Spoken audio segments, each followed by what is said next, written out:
At 10 a.m., or rather, it is 10 a.m. in New York City. I'm Anne-Marie Green. Of course, we're following Donald Trump's criminal trial. Today's the fourth day of testimony. The former president is accused of falsifying business records to cover up a so-called hush money payment made to adult film actress Stormy Daniels during the 2016 election.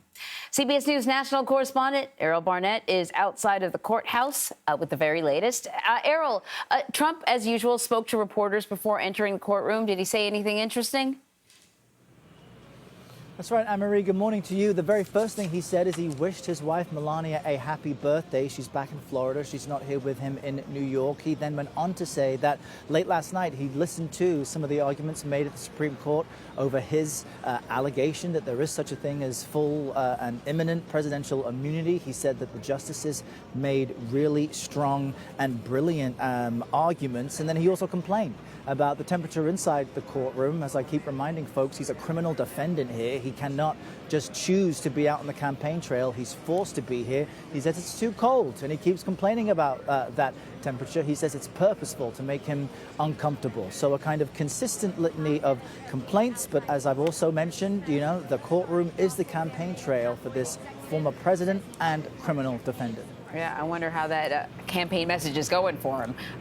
The judge delayed the hearing on that potential gag order of violations by Trump until next week. You heard the arguments. He already heard the arguments, right? So we're just waiting to figure out what the judge thinks. What's the prosecution seeking in this hearing? Well, it's really interesting, Anne-Marie, because to your point, Donald Trump continues to make campaign stops on his way to and from the courthouse, including comments he made yesterday at a construction site here in Manhattan. And prosecutors included that as part of 4 additional gag order violations they say the president has made this week. They've said he's made 10 other violations in retweets or reposts on his platform, Truth Social, as it relates to jurors and witnesses like Michael Cohen, who the former president says is a liar. Judge Merchan this morning has now updated everyone to say that he will hear arguments on that and potentially make a ruling next week, Thursday.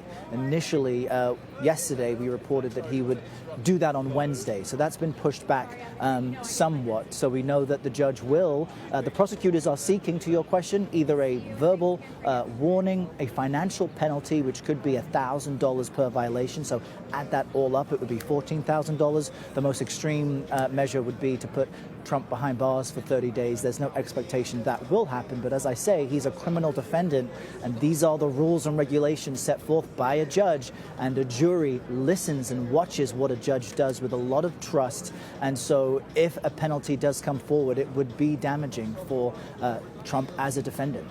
And then David Pecker is going to be back on the stand. So what's the expectation in terms of his testimony this morning?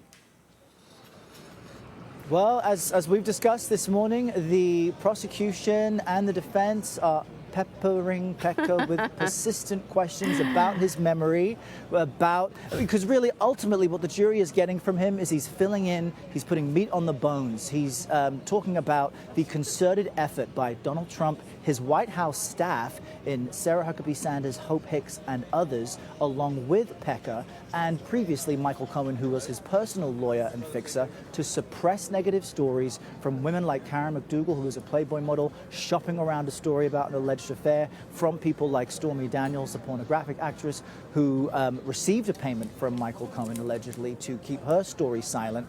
And Pecker is discussing how he's an admirer of Trump, he's a friend of his, he considers him a mentor, but he was part of this financial arrangement while Trump was president to keep these stories from the American public. So for the prosecution, it's a key witness in their case, and he continues to testify behind me. Prosecution peppers pepper. No, Pecker. See? Didn't do it. You're the professional. I'll leave it to you. Thank you, Errol.